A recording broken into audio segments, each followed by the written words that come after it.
को बताना चाहूंगा हमने बेसल डोज में क्या क्या डाला है। डीएपी हमने नहीं डाला। डीएपी ना डालने का प्रमुख कारण है क्योंकि डीएपी डालिए। जिंक मत लीजिएगा क्योंकि जिंक फिर बाउंड हो जाएगा सिंगल सुपर फॉस्फेट के साथ, तो आप जिंक को बाद में।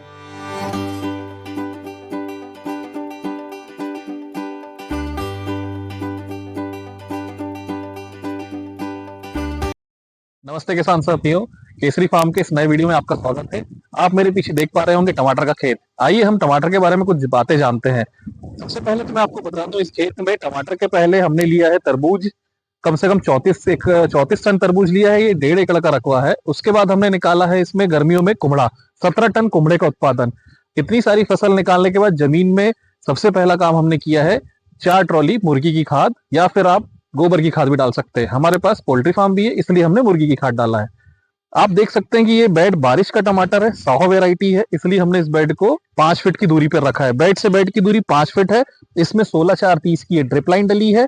आइए बात करते हैं बेसल डोज का।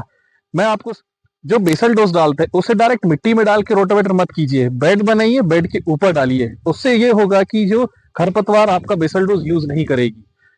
बेड बनाइए, बेड के ऊपर बेसल डोज डालिए, ड्रिप बिछाइए, उसके बाद मल्चिंग कर दीजिए, फिर होल कीजिए। आप देख पा रहे होंगे मेरे पीछे ये पौधा अभी 7 दिन का हो गया है। आज हम इसका फर्टिगेशन शुरू करेंगे। इसके पहले जब ये दूसरा दिन था इसके प्लांटेशन का, तब हमने इस पौधे में ट्राइकोडर्मा और सुडोमोनास 1-1 लीटर इस खेत में हमने चलाया है ड्रिप द्वारा। और किसान साथियों, मैं आपको बताना चाहूंगा हमने बेसल डोज में क्या क्या डाला है। डीएपी हमने नहीं डाला। डीएपी ना डालने का प्रमुख कारण है क्योंकि डीएपी जमीन को भारी कर देता है। उसका फास्फोरस बाउंड फॉर्म में होता है जो यूज नहीं होता है।